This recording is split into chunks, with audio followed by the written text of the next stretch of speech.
مراد آباد میں ایک بڑے شاعر گزرے ہیں، جگر مراد آبادی رحمۃ اللہ علیہ، بڑے شاعر تھے، عمدہ غزل کہتے تھے، استاد الشعراء تھے، سارے شعراء ان کو اپنا استاد سمجھتے تھے۔ مگر اللہ کی شان دیکھیں کہ اس بندے کو شراب کی عادت پڑ گئی تھی اور وہ کھلے عام شراب پیتا تھا، ڈرتا جھجکتا نہیں تھا، مشہور شرابی تھا، مگر تھے بہت ذہین اور بڑے اچھا کلام کرنے والے تھے۔ اس زمانے میں ایک وزیر تھے عبدالرب نشتر، وہ بھی شاعر تھے، نشتر ان کا تخلص تھا۔ ایک مرتبہ ان کے دفتر میں جگر مراد آبادی ملنے کے لیے گئے۔ اب ظاہر میں ان کے کپڑے بھی میلے کچیلے اور عام سے تھے اور حیثیت بھی کوئی نہیں تھی، تو ان کے جو اٹینڈنٹ تھا اس نے دیکھا تو اس نے کہا کہ بھائی وزیر صاحب اپنے دفتر میں مصروف ہیں اور وہ تو اس طرح عام بندوں سے نہیں ملا کرتے۔ جگر صاحب نے کہا کہ یہ چھوٹی سی پرچی ہے، یہ انہیں دکھا دو، مجھے اجازت مل جائے گی۔ وہ خادم بڑا حیران ہوا، یہ کون بندہ ہے بھائی جو اتنے دعوے سے کہہ رہا ہے؟ انہوں نے کاغذ کی چھوٹی سی پرچی پر ایک مصرع لکھا، نشتر سے ملنے آیا ہوں میرا جگر تو دیکھ،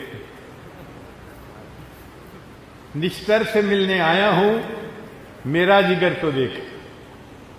اب اس میں نشتر صاحب کا نام بھی آ گیا تھا اور جگر صاحب کا بھی نام آ گیا تھا اور مقصد بھی بتا دیا گیا تھا۔ اس نے جا کے جیسے ہی وہ پرچی عبدالرب نشتر کو دی تو وہ تو کھڑے ہو گئے، اچھا جگر صاحب مجھے ملنے آئے ہیں۔ خود باہر آئے اور جگر صاحب کو لے کر اپنے دفتر میں جا کر بٹھایا اور پھر ان سے گفتگو کی۔ تو شعراء کی دنیا میں ان کا بڑا مقام تھا۔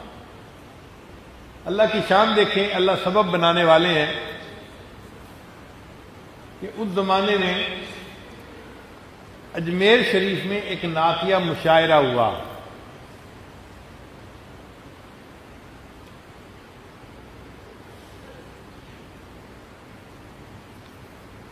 اور جو نعتیہ مشاعرہ تھا وہ بڑے پیمانے پہ تھا، یعنی جیسے بین الاضلاعی مقابلے ہوتے ہیں نا کہ پورے ملک سے شعراء کو بلاؤ۔ اب جو انتظام کرنے والے تھے وہ اس بات پہ حیران تھے کہ ہم جگر کو نعت پڑھنے کے لیے بلائیں یا نہ بلائیں۔ کچھ کہتے تھے کہ وہ شرابی ہیں، ان کو نہیں بلانا چاہیے، کچھ کہتے تھے کہ وہ مشاعرہ کیسا جس میں اتنا بڑا شاعر نہ ہو، تو اختلاف رائے ہو گئے۔ بالآخر منتظمین نے فیصلہ کیا جرأت مندانہ کہ نہیں، ہم ان کو بلائیں گے اور ان کو کہیں گے کہ وہ بھی نعت پڑھیں۔ اب انہوں نے جگر مراد آبادی کو اپنی ریکویسٹ پہنچا دی کہ جی ہم مشاعرے کی دعوت دیتے ہیں، آپ آئیں اور نعت پڑھیں۔ جگر صاحب نے نہ تو کر دی، مگر حیران تھے کہ مجھ جیسا شرابی، مجھ جیسا گناہگار، مجھ جیسا سیاہکار اور نبی اکرم کی شان میں کلام لکھے اور ان کی شان میں کلام پڑھے، میرے منہ کو زیر کیسے دیتا ہے؟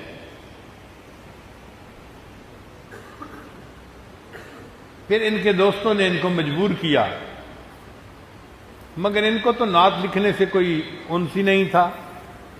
غزل لکھتے تھے، عورت کے حسن و جمال کو بیان کرنے میں بڑی مہارت تھی۔ انہوں نے ارادہ کر لیا نعت لکھنے کا، روز نعت لکھنے بیٹھتے اور بے اختیار غزل لکھ بیٹھتے، نعت لکھنی شروع کرتے اور غزل لکھ دیتے، پھر لکھے ہوئے کو کاٹتے، لکھتے کاٹتے، لکھتے کاٹتے، کئی دن گزر گئے۔ ایک اذیت تھی ذہنی کہ میں اس قابل نہیں کہ مجھے نبی علیہ الصلوۃ والسلام کی شان میں کچھ لکھنے کی سعادت ملے۔ سمجھتے تھے کہ یہ میرے گناہوں کا وبال ہے۔ پھر اللہ کی شان دیکھیں کہ ایک دن ایک مصرع بن گیا اور پھر تو جیسے راستہ ہی کھل جاتا ہے۔ ایسی بارش ہوئی مضمون کی کہ انہوں نے ایک مجلس میں نعت لکھ ڈالی اور ارادہ کر لیا کہ میں جاؤں گا اور نعت پڑھوں گا۔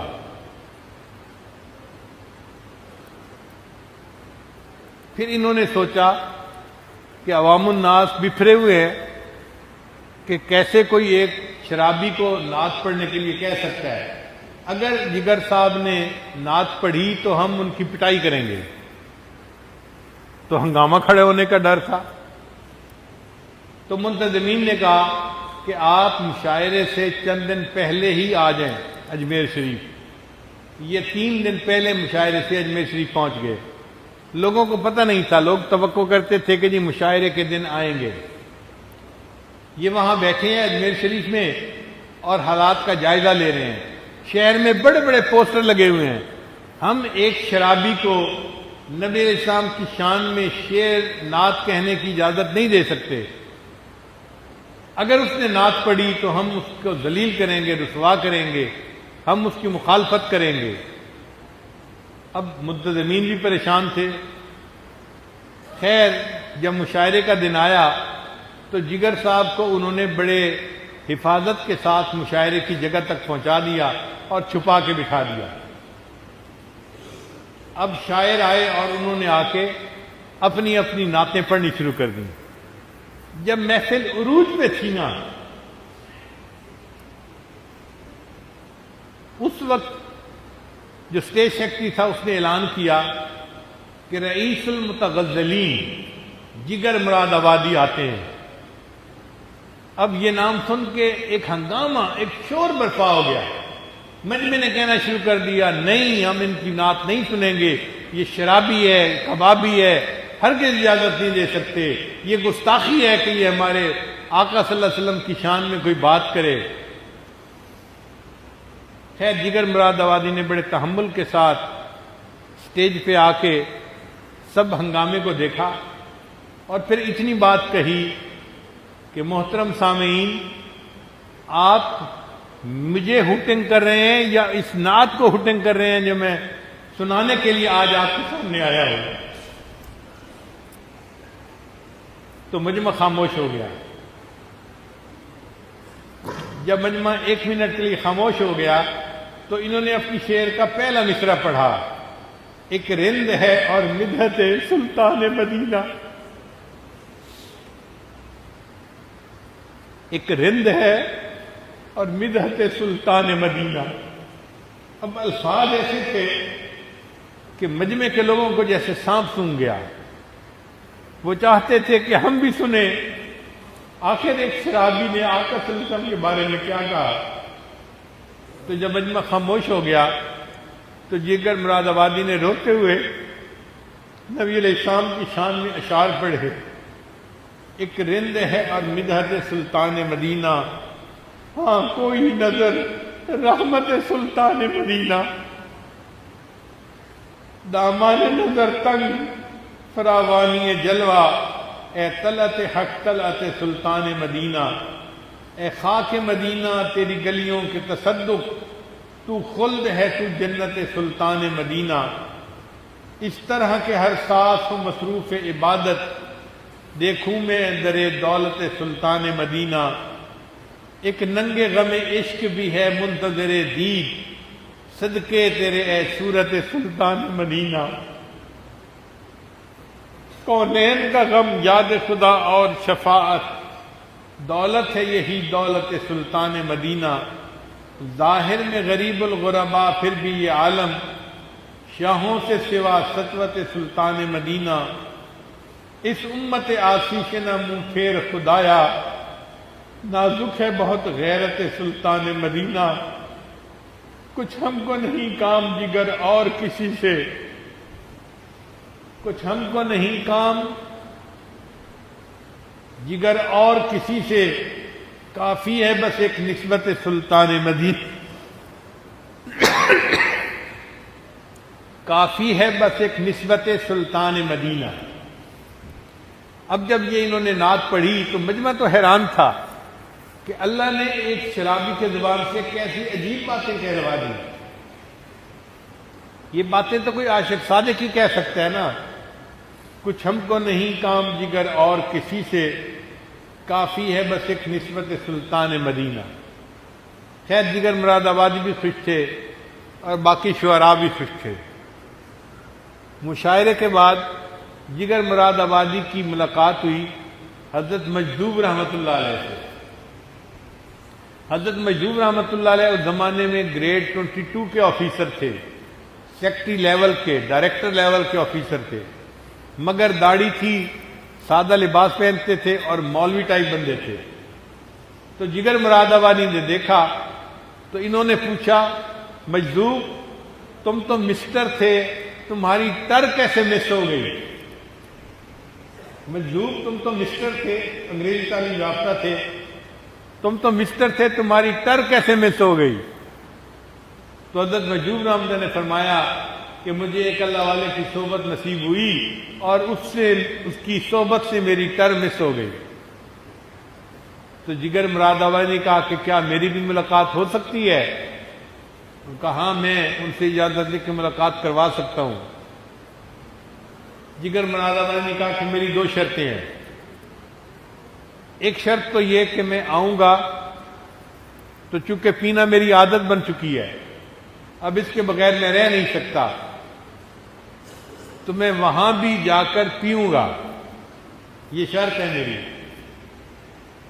چنانچہ خواجہ مجذوب رحمۃ اللہ نے حضرت اقدس تھانوی رحمۃ اللہ سے پوچھا کہ حضرت ایک شاعر ہے، شرابی ہے، مگر آپ سے ملنے کا خواہش مند ہے، شرط یہ لگاتا ہے کہ میں آؤں گا تو میں وہاں بھی پیوں گا، رات کو پیے بغیر میرا گزارا نہیں ہوتا۔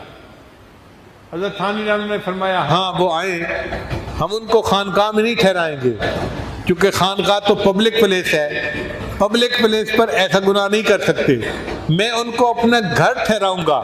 گھر میں تو کافر بھی مہمان رہ سکتا ہے، اور کافر اپنا کفر کرے یہ اس کا معاملہ ہے، اگر گھر میں رہ کر وہ شراب پیئیں گے تو شرن ہمارے اوپر وبال نہیں آئے گا۔ چنانچہ مجذوب رحمۃ اللہ علیہ کی وساطت سے جگر مراد آبادی کو حضرت اقدس تھانوی رحمۃ اللہ کی صحبت میں جانا نصیب ہو گیا۔ اب حضرت کے چہرے کا دیدار کیا تو دل نے ملامت کی کہ جگر کب تک تم اس شراب کو پیتے رہو گے؟ کہتے ہیں چھٹی نہیں ہے منہ سے یہ کافر لگی ہوئی، ایسی عادت ہے کہ اس کو چھوڑنا مشکل ہوتا ہے۔ مگر جگر مراد آبادی نے اس وقت حضرت کے سامنے 2 ارادے کیے۔ حضرت ایک تو آج میں اپنے چہرے پر داڑھی سجانے کا ارادہ کرتا ہوں، آج کے بعد شیو نہیں کروں گا، اور دوسرا ارادہ کہ آج کے بعد میں شراب نہیں پیوں گا۔ بن کہے اللہ والے کی صحبت کی برکت سے اللہ نے توبہ کی توفیق عطا فرما دی۔ چنانچہ حضرت تھانوی رحمۃ اللہ نے دعا دی اور جگر مراد آبادی نے داڑھی بھی رکھ لی اور شراب بھی چھوڑ دی۔ شروع میں چند دن تو طبیعت بڑی خراب رہی، ڈاکٹروں نے کہا کہ تمہیں شراب چھوڑنی تھی تو ٹیپر آف کرتے، تھوڑی تھوڑی گھٹاتے۔ کہنے لگے نہیں، جب میں نے چھوڑنی تھی تو میں نے چھوڑ دی، اب زیادہ سے زیادہ موت ہی آ جائے گی نا، اور کیا، میں اس کے لیے تیار ہوں۔ اللہ نے کیا کہ کچھ عرصے بعد صحت بھی بحال ہو گئی، شراب کی عادت بھی چھوٹ گئی، اور چہرے سے داڑھی سجنے کی وجہ سے چہرہ نورانی بھی بن گیا۔ اب لوگ جگر مراد آبادی کو دیکھنے کے لیے آتے، دور دور سے آتے اور جگر مراد آبادی کو دیکھ کے آئیں۔ تو جگر مراد آبادی کو پتہ چل گیا کہ لوگ میری شکل دیکھنے کے لیے آتے ہیں، تو جگر مراد آبادی نے اپنے بارے میں خود شعر کہا، چلو دیکھ آئیں تماشا جگر کا، چلو دیکھ آئیں تماشا جگر کا، سنا ہے وہ کافر مسلمان ہوا ہے، چلو دیکھ آئیں تماشا جگر کا، سنا ہے وہ کافر مسلمان ہوا ہے۔ پھر تو اللہ نے ایسی قبولیت دی اور انہوں نے اچھا کلام کہنا شروع کیا کہ لوگ حیران ہوتے تھے۔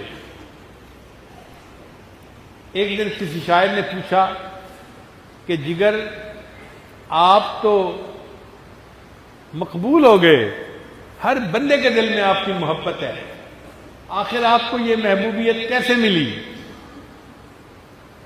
تو شاعر بات کا جواب شعر میں دیا کرتے ہیں، تو جگر مراد آبادی نے شعر جواب دیا، میرا کمال عشق میں اتنا ہے اے جگر، میرا کمال عشق میں اتنا ہے اے جگر، وہ مجھ پہ چھا گئے میں زمانے پہ چھا گیا۔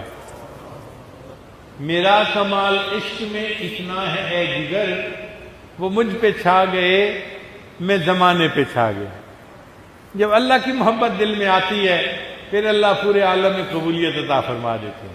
ویڈیو کے نیچے سبسکرائب کے بٹن پہ کلک کریں، بیل کے آئیکن پہ کلک کیجئے تاکہ ہر نئی ویڈیو کی نوٹیفیکیشن آپ کو مل جائے۔